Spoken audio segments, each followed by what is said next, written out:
गांव के किनारे एक पुरानी हवेली थी जिसे लोग मौत की हवेली कहते थे। लोग कहते थे कि जिसने भी वहां कदम रखा वो लौटकर कभी नहीं आया। हवेली के अंदर अजीब चीखें गूंजती थीं और रात में वहां एक छाया दिखाई देती थी जो हर किसी को अपना शिकार बना लेती थी। एक रात रमेश नाम का युवक जिद में हवेली में घुसने चला गया।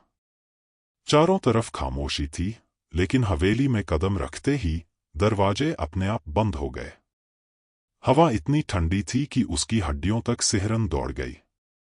दीवारों पर खून के धब्बे और पुराने खौफनाक निशान दिखने लगे। अचानक उसे किसी के कदमों की आहट सुनाई दी। रमेश ने जब पलटकर देखा तो एक धुंधली खौफनाक आकृति उसकी ओर बढ़ रही थी। उसकी आंखें लाल और भयानक थीं और उसकी हंसी इतनी डरावनी थी कि रमेश की सांसें रुकने लगीं। वो भागना चाहता था, लेकिन उसके पैर जकड़ गए थे।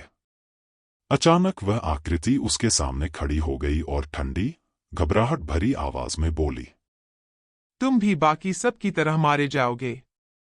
रमेश को एहसास हुआ कि यह वही आत्मा थी जो अपनी मौत का बदला लेने के लिए यहां भटक रही थी।